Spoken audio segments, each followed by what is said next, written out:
Hello Slayers! Good morning! Let's have coffee and tinapay. Yan. Kain tayo while ako naman ay nag-edit morning tayo ngayon guys para matapos yung iba and makapag-upload tayo and hayahay mamaya. Guys, tulog si bebe girl tsaka exporting yung aking video. So, maglilinis-linis tayo and magligpit tayo dito sa bahay. Dito medyo okay pa naman, kaya pa ng powers dyan. Dito sa kusina ang sobrang kalat at sobrang gulo. Kaya lang nandito si bebe boy. Naglalaro siya. Mag-start na lang muna ako sa sink. Tapos itutuloy natin dito hanggang sa countertops. So yan, operation linis kitchen tayo. Yan. Panoorin nyo kung tapusin ang mga ganap. Yung in-export ko matagal-tagal pa. Tagal-tagal pa siya. Tapos ito hindi ko pang i-edit yan mamaya. So yan guys, start tayo sa side na to, paikot, pag ganun.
So yan guys, malinis na dyan. Tapos dito naman tayo sa gitna para kahit papano mabawasan. Tanggalin ko muna yung table and continue ko yung whole kitchen. So yeah.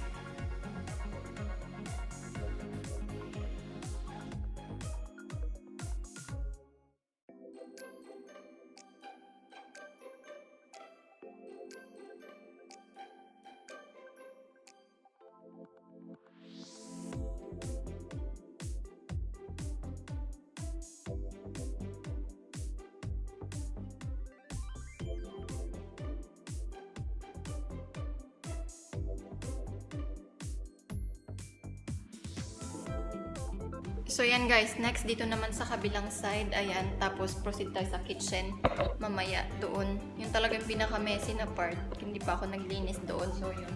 Let's proceed.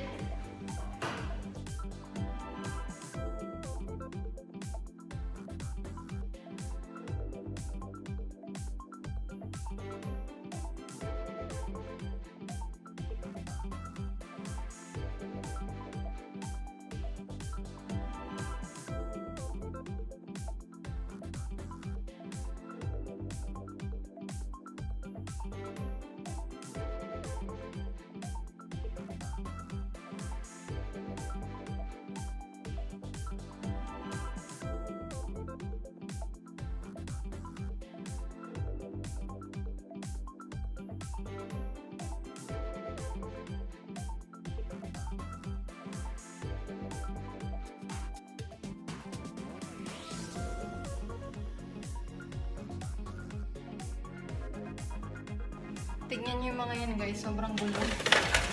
Hindi nagkakatugma. Ang dami naming sandok, no? Kakaloka. So okay, isa-isahin natin. Ang tag doon, metal, tapos wooden, tapos black. Paghihiwalayin natin yun sila. Kita ba? Ayan.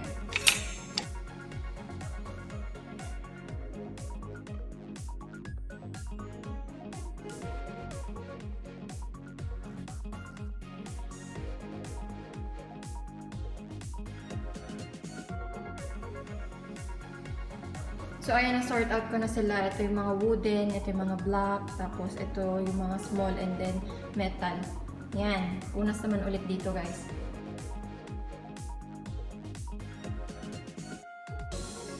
Check ko lang si baby girl, tsaka ako ituloy, guys, kasi mahirap. Baka malaglag siya sa bed.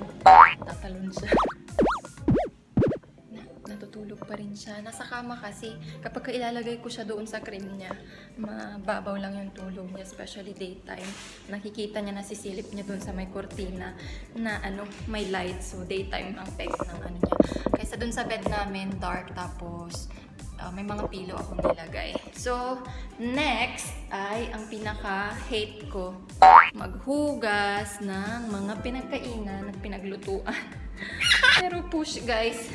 Habang tulog si baby girl, tapusin na lahat natin para kahit paano, may nagawa man lang tayo, diba?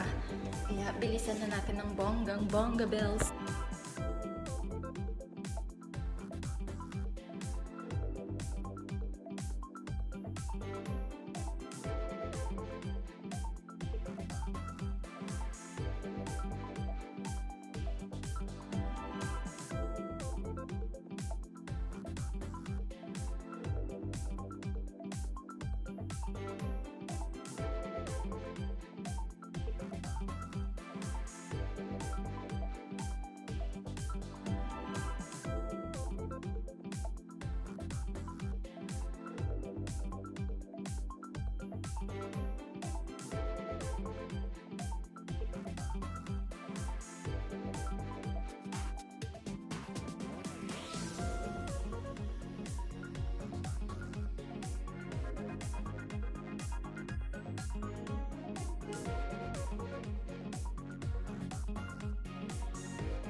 So yan guys, we're done cleaning, and ang next na ganap is tutuyuin natin itong mga to para maitago ko na siya. So, yep, push. Actually yung iba tuyo na, kaya pwede nang diretso sa taguan. Ay, hindi pa yung iba. So, pupunasan natin siya ng bongga para mailigpit na.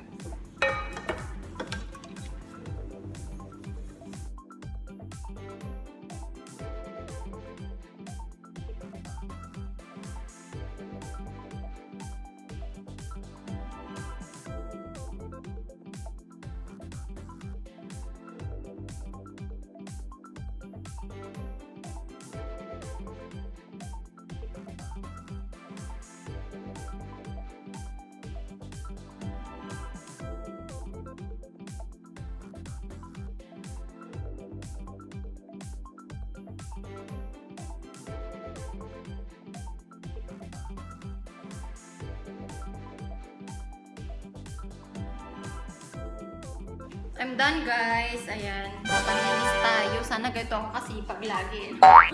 Ligpit ko lang yung mga pinunasan. Tapos, na pala, nagpapakulo ako ng tubig para magluto ko ng pasta for our lunch.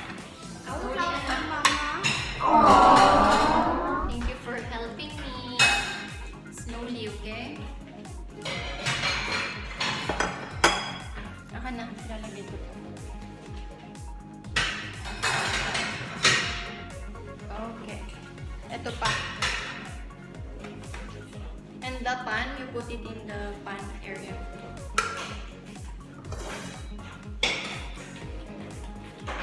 Thank you. Merci beaucoup. Which kind of pasta? There on the other side.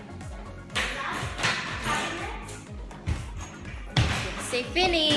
Magluluto ako ng pasta, guys. Pesto pasta lang kami for lunch. Walang ano, meron ba tayong wala. Wala tayong tuna. Tuna pesto pasta sana para masarap. Pero okay lang. Mag-grocery tayo ng tuna next time. Talagay natin sa order list. Guys, abang inaantay natin na kumulo yung tubig ko, sayaw-sayaw muna tayo. Sayaw tayo, bebe boy! Yes, dancing time.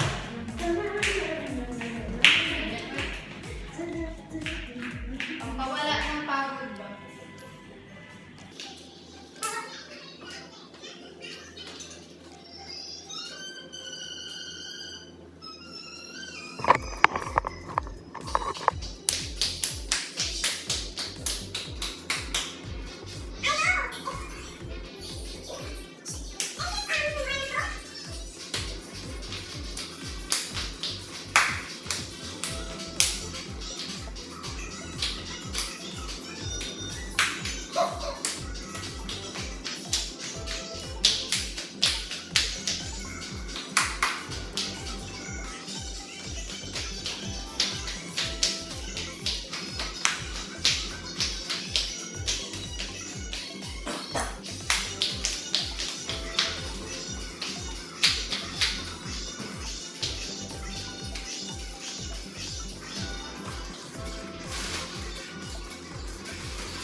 Ayan guys, padede mode, pagod. Sayaw. Ano, baby girl? Malinis na yung ating kitchen, guys. Pwede na tayong, sumayaw dito at going dance floor sa sobrang laki. Yan. Okay, what is it, baby boy? Can you open the milka? Okay, we eat chocolate. Hindi pa ready yung aming, pinapakuluan ko pa lang. Meron pa sigurong 5 minutes yung aming pasta. Guys, tapos na pala kaming kumain. Hindi ako nakapag-update sa inyo.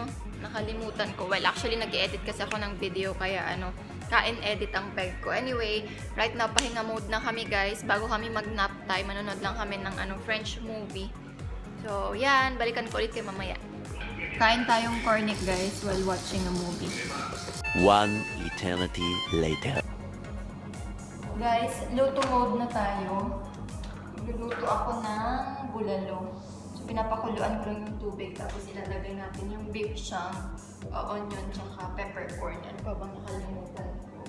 Yun lang, tapos isi-simmer natin siya for 1.5 hour para lumambot yung ating maka. Baka. Hindi ko nag-cooking with mama. So it's already boiling. Ilalagay na natin yung ating beef shank. Hugasan ko na ito.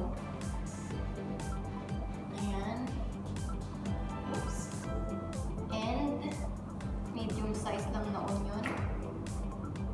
Here. Natalo yung ating tubig.